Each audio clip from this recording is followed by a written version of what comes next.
अस्सलाम वालेकुम। Pakistan drama world में आप सबका वेलकम है। बख्तावर की एपिसोड 9 में हम देखेंगे कि शीदा कर लेता है मोहल्ले के लोगों को इकट्ठा और उनको कहता है कि मोहल्ले में ऐरे गैरे लोग आके रह रहे हैं, उनकी बेटी बहुत ही बदचलन है। ये सारी बातें बख्तावर की माँ अपने कमरे में बैठकर सुन रही होती है। शीदा लोगों के इकट्ठा करके चला जाता है नज़र साहब के पास और उनको कहता है कि आपने जो किराएदार रखे हैं, आपको मालूम है कि इस घर में क्या काम हो रहे हैं। रात के 3 बजे ऐसे ऐसे लोग यहाँ पे आते हैं कि हम आपको बता नहीं सकते। शीदा कहता है कि मैंने ये सब कुछ अपनी आंखों से देखा है। इस पर नज़र साहब कहते हैं कि नहीं, वो ऐसे लोग नहीं हैं, लेकिन मैं फिर भी पता करवाता हूँ कि ये क्या चक्कर है। शीदा कहते हैं कि पता करवाएं, इससे तो हमारे मोहल्ले की भी बदनामी होगी। वो जब अंदर कमरे में आता है तो उसकी बीवी पूछती है कि क्या बात है, क्यों आए थे ये सब। जिस पर नज़र साहब उसको बताते हैं कि वो कह रहे थे कि हमारे किराएदार ठीक लोग नहीं हैं, मैं पता करवाऊंगा। जिस पे उसकी बीवी कहती है कि मुझे भी लगता है कि बख्तावर की माँ हमसे कुछ छुपा रही है, हर टाइम घबराई घबराई सी रहती है। नज़र साहब को खुद भी शक होने लगता है और कहते हैं कि चलो ठीक है, मैं इस सारे मामलात को देखता हूँ। दूसरी तरफ दिलावर ऑफिस जा रहा होता है कि मलिक साहब कहते हैं कि दिलावर कुछ देर के लिए बैठ जा, हुरिया आई है। वो कहता है कि हुरिया तो डेली आती है, कि इसका अपना ही घर है। वो ये कहकर वहाँ से चला जाता है और हुरिया उसकी शक्ल ही देखती रहती है। शीदे के दोस्त शीदे को कहते हैं कि वो तुम्हारी महबूबा थी, तुमने तो कोई इसका भरम ही नहीं रखा, तुमने अपनी महबूबा को बदनाम करके रख दिया। जिस पे शीदा कहता है कि वो मेरी महबूबा थी, इसीलिए ज़रा हाथ होला रखा है, नहीं तो मैं उसकी इज्जत के चिथड़े उड़ा देता, उसको पूरे मोहल्ले में बदनाम कर देता। उसी टाइम बख्तू वहाँ से गुजर रहा होता है कि शीदा उसे रोकता है, लेकिन बख्तू उसकी किसी भी बात का जवाब दिए बिना वहाँ से गुजर जाता है। बख्तू जब घर आता है तो अपनी माँ से पूछता है कि माँ, आज कुछ मोहल्ले में हुआ था।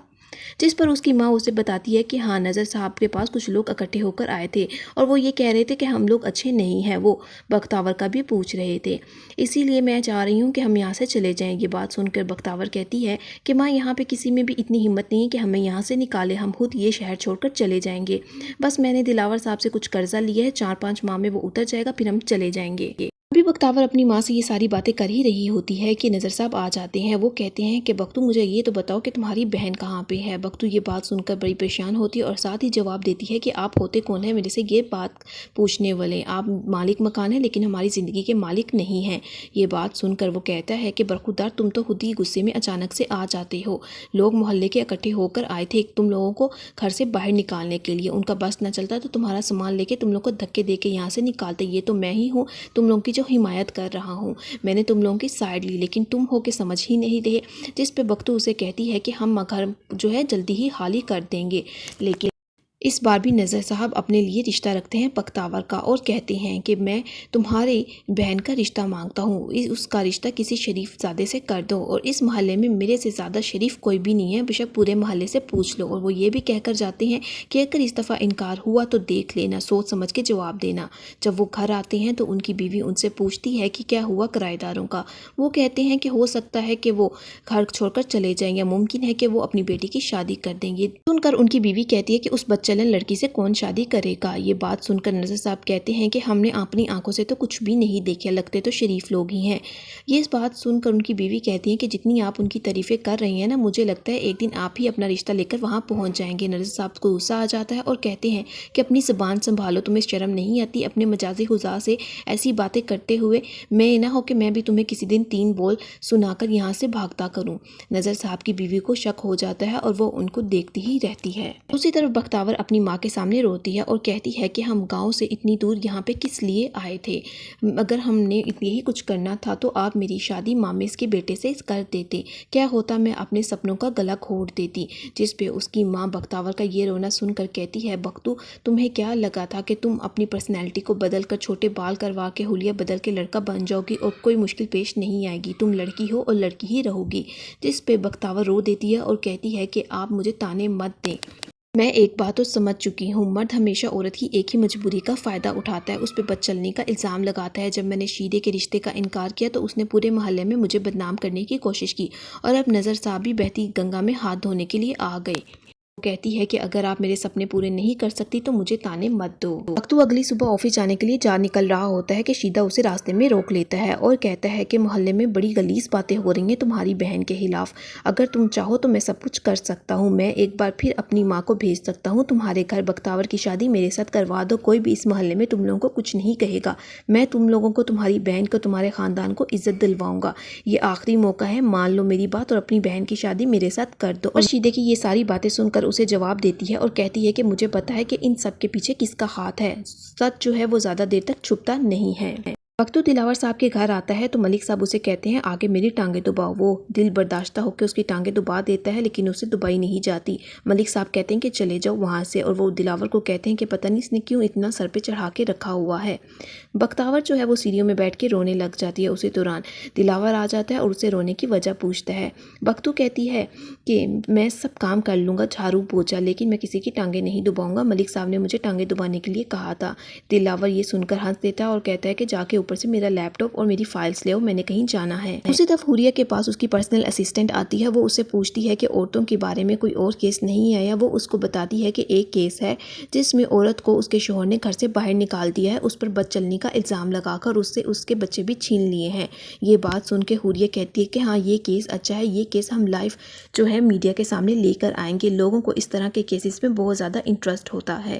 اور یہی اسی دوران کال آ جاتی ہے کہ حوریہ کی کام والی چھوڑ کر چلی گئی ہے۔ وہ کہتی ہے کہ ٹھیک ہے کوئی مسئلہ نہیں، اس کام والی کے خلاف ایسا کرو FIR درج کرواؤ اور یہ لکھو کہ وہ بھاری رقم لے کر گھر سے نکلی ہے، جو بغیر بتائے کام چھوڑ کر جائے گا اس کا یہی صلہ ہوگا۔ دلاور جو ہے اپنے 2 امپلائیز کو ڈانٹ رہا ہوتا ہے اور کہتا ہے کہ تم لوگوں نے میرے ساتھ جھوٹ کیوں بولا، میں تم لوگوں پر یقین کرتا تھا۔ وہ کہتے ہیں کہ ہمیں مجبوری تھی اسی لیے ہم نے آپ سے جھوٹ بولا۔ وہ کہتے ہیں کہ مجبوری جتنی بڑی ہو لیکن جھوٹ جھوٹ ہی ہوتا ہے، آج کے بعد میں تم لوگوں پر اعتماد نہیں کروں گا۔ بختو یہ ساری باتیں سن رہی ہوتی ہے۔ جب وہ گھر آتی ہے تو بختو کنگھی کر رہی ہوتی ہے بالوں میں کہ بختو کا کردار اس کے سامنے آ جاتا ہے۔ بختاور اس کردار کو شیشے میں دیکھ کر کہتی ہے کہ تم یہاں پہ کیسے، تم تو ایک جھوٹ ہو، ایک فرضی کردار ہو۔ جس پر بختو اس کو کہتا ہے کہ میں اب ایک حقیقت بن چکا ہوا ہوں، تم نے ہی مجھے حقیقت بنایا، جب بھی تمہیں کوئی مشکل آئی تم نے مجھے ڈھال کے طور پر استعمال کیا، تم نے اپنی ذات کو اپنے آپ کو ختم کر دیا ہے۔ اللہ نے عورت کو بہت زیادہ اسٹرانگ پیدا کیا ہے، تم عورت بن کر کسی کا مقابلہ کیوں نہیں کر پائی، صرف 2 دن میں ڈر گئی۔ عورت چاہے تو طوفانوں کا رخ موڑ سکتی ہے، تمہیں بھی چاہیے کہ تم عورت بن کر اس دنیا کا مقابلہ کرو، ہر بات کا جواب عورت کے طریقے سے دو۔ بختاور اس کی یہ ساری باتیں سن کر حیران ہو جاتی ہے اور اس کو کہتی ہے کہ نہیں ایسا کچھ بھی نہیں ہے، تم صرف ایک جھوٹ ہو اور فرضی کردار ہو میرا حصہ، اگر تم مجھے مار دو گے تو تم خود کیسے زندہ بچ کر رہو گے۔ بختو کا کردار اس کے سامنے آ کر اسے بہت سی باتیں سمجھانے کی کوشش کرتا ہے اور اسے مین بات یہ سمجھا کر جاتا ہے کہ عورت بن کر ہر مشکل کا مقابلہ کرو اور مجھے ڈھال کے طور پر استعمال نہ کرو۔ بختاور کی ماں کھانا لگا رہی ہوتی ہے کہ بختاور سے پوچھتی ہے کہ ان 2 مسئلوں کا کیا کرنا ہے۔ بختاور یہ کہہ کر اٹھ جاتی ہے کہ میں مسئلے ختم کر کر آئی۔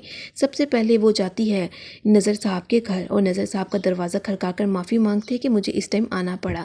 وہ کہتی ہے کہ میں آپ کے سوال کا جواب دینے آئی ہوں لیکن پہلے میں آپ کا سوال دہرا دیتی ہوں۔ نذر صاحب کی بیوی بھی وہاں پر موجود ہوتی ہے۔ وہ کہتی ہے کہ آپ نے میرے گھر رشتہ بھیجا تھا، میں اس رشتے سے آج پھر انکار کرنا چاہتی ہوں۔ نذر صاحب بختاور کی یہ باتیں سن کر پریشان ہو جاتے ہیں اور کہتے ہیں میں نے تو صرف خدا خوفی کر کے تمہارے گھر رشتہ بھیجا تھا۔ نذر صاحب کی بیوی بختاور کی یہ ساری باتیں سن کر حیران ہو جاتی ہے اور صرف نذر صاحب کو دیکھتی ہی رہ جاتی ہے اور اندر چلی جاتی ہے۔ نذر صاحب بختاور کو دیکھتے رہ جاتے ہیں۔ بختاور اس کے بعد آتی ہے شیدے کے پاس۔ شیدے کے دوست اور شیدہ اس کو دیکھ کے کھڑے ہو جاتے ہیں۔ شیدے کے دوست اسے کہتے ہیں کہ تمہاری محبوبہ آئی ہے۔ بختاور وہاں پہ جا کر جب اپنے چہرے سے نقاب اتار کر کہتی ہے کہ میں بختاور ہوں، بختو کی بہن، جس پر شیدہ کہتا ہے کہ آپ کو کون نہیں جانتا، آپ میرے ساتھ ہم کلام کرنے آئی ہیں، مجھے بہت خوشی ہوئی۔ وہ صاف صاف شیدے کو شادی سے انکار کر کے کہتی ہے کہ تم نے میری مجبوری کا فائدہ اٹھایا اور تم نے اپنی انا کی شکست کی خاطر میرے پر کیچڑ اچھالا، تمہارے ساتھ اچھا نہیں ہوگا۔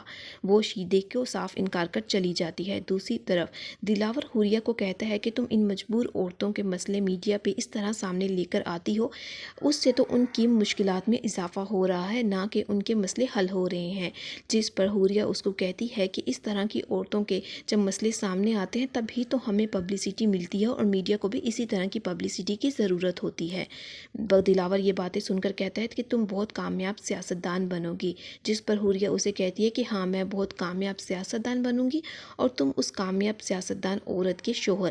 دلاور یہ باتیں سن کر ہنس دیتا ہے۔ بختاور جا رہی ہوتی ہے اپنا ایگزام دینے کے لیے اور اپنی ماں کو کہتی ہے کہ ماں میرے لیے دعا کرنا کہ میرا پیپر اچھا ہو جائے۔ وہ ابھی گھر سے باہر نکلتی ہے کہ شیدہ اس کا پیچھا کرنے لگ جاتا ہے۔ وہ پیدل چلتی ہے تو شیدہ بائک پہ بیٹھ کر اس کا پیچھا کر لیتا ہے۔ اب دیکھتے ہیں کہ اگلی ایپیسوڈ کیا ہوگا۔ اگر آپ کو میری یہ ویڈیو پسند آئی ہو تو میرے چینل کو لائک اور سبسکرائب کرنا مت بھولیے گا۔